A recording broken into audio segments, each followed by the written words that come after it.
Il y a 22 ans, j'ai donc racheté un petit fonds de commerce où il y avait tout, sauf des livres. Au fur et à mesure des années, j'ai pu acquérir une nouvelle maison, puis ensuite une autre, et ainsi de suite. J'ai pu développer ce fonds littéraire, puisque c'est surtout le fonds littéraire qui m'intéressait.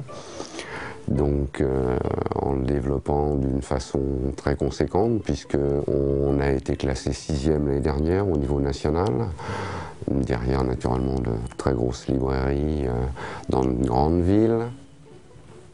Autant j'ai réussi à convaincre, je vais dire, une clientèle, comme j'ai dit tout à l'heure, de passage ou vraiment d'autochtones. Hein. L'autochtone, c'est quoi? C'est ici, mais c'est à 50 km à la ronde, voire plus. Hein.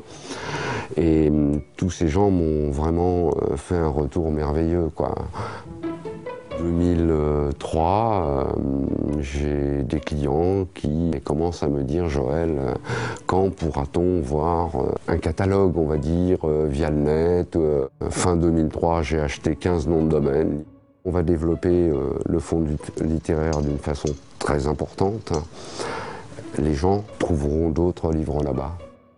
Ces gens descendront à pied, en voiture, à cheval, et puis en vélo, parce qu'on va mettre des vélos avec des petits moteurs électriques devant la librairie.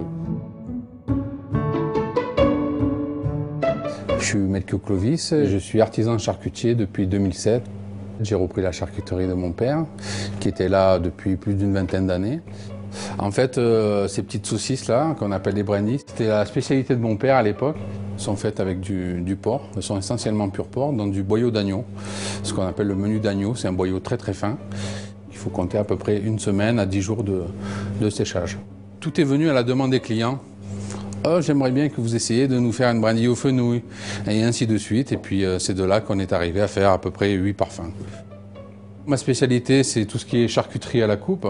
Et après, c'est vrai que j'essaie de travailler avec les petits producteurs locaux, dans la mesure où ils font de bons produits, et il y en a quelques-uns chez nous, que ce soit des petites terrines, du miel de lavande, des confitures, etc.